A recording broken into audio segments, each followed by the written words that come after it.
कौन कहता है कि नेचर और सिग्नेचर कभी बदलता नहीं। बस एक चोट की जरूरत है।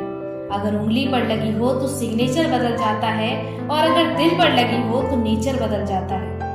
हसरतें कुछ और हैं, वक्त की इल्तिजा कुछ और है। कौन जी सका है जिंदगी अपने मुताबिक। दिल चाहता कुछ और है और होता कुछ और है। दोस्तों, आजकल जिसे देखो वो यही कहता है कि वक्त नहीं मिलता। मुझे समझ में नहीं आता कि वक्त बिजी हो गया है या आदमी। लेकिन इतना विश्वास जरूर है कि जिंदगी कुछ तो बनाएगी मुझे, कदम कदम पर मेरा इम्तिहान जो लेती है। वक्त सिखा देता है उसूल जिंदगी का, फिर नसीब क्या, लकीर क्या और तकदीर क्या। जूझती रही, बिखरती रही, टूटती रही, कुछ इस तरह से जिंदगी निखरती रही। दोस्तों, एक अजीब सी दौड़ है ये जिंदगी।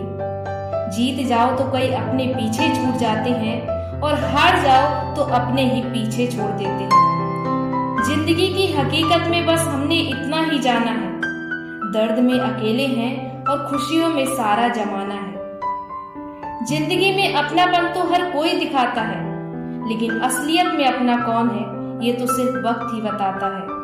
कल रात जिंदगी मेरे सपने में आई और कहा कब तक चलेगी किसी और के पीछे, अब तो खुद का पीछा करना सीख ले। दोस्तों, जब तक हम ये जान पाते हैं कि जिंदगी क्या है, तब तक आधी जिंदगी खत्म हो चुकी होती है। इसीलिए तो कहते हैं मुस्कुराओ क्या गम है, जिंदगी में परेशानी किसको कम है।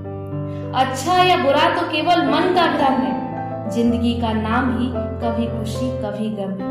गैर मुकम्मल सी है ये जिंदगी और वक्त की बेतहाशा रफ्तार है। रात इकाई, नींद दहाई, ख्वाब सैकड़ा, दर्द हजार, फिर भी जिंदगी मजेदार है। दोस्तों, जितने दिन तुमने जिंदगी को खुलकर जी लिया वही आपके दिन हैं, बाकी की तो कैलेंडर की तारीखें हैं। क्योंकि जिंदगी तस्वीर भी है और तकदीर भी, फर्क सिर्फ रंगों का है। मनचाहे रंगों से बने तो तस्वीर और अनजाने रंगों से बने तो तकदीर। कोई खुशी की चाह में रोता है, कोई दुखों की पनाह में रोता है। एक अजीब सिलसिला है जिंदगी का, कोई भरोसे के लिए रोया तो कोई भरोसा करके रोता है।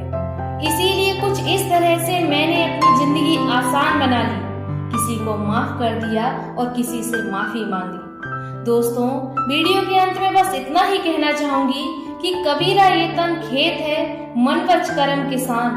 पाप पूर्णे दुई बीज हैं, जोतें बवन सो जाएं। यहाँ पर कबीर दास जी कहते हैं कि हमारा शरीर एक खेत है और मन किसान है तथा पाप व पुण्य दोनों बीज है। इस प्रकार खेत में जिस तरह का बीज बोकर खेती होती है और वैसी ही फसल प्राप्त होती है, उसी प्रकार शरीर रूपी खेत में मन रूपी किसान पाप और पुण्य दोनों के बीज डालता है। उसमें से जो भी बीज किसान बोता है उसी की फसल भी काटता है। अर्थात मनुष्य का मन ही पाप व पुण्य दोनों में से किसी एक की तरफ आकर्षित होता है। तो जैसा हम बोएंगे वैसा ही फल पाएंगे। इसीलिए जिंदगी में अच्छे कर्म कीजिए ताकि भविष्य में आपको हमेशा अच्छे फल ही मिले। तो दोस्तों, जिंदगी में बस अच्छा करते जाइए और सकारात्मक सोच लेकर अपने लक्ष्य की तरफ बढ़ते चलिए।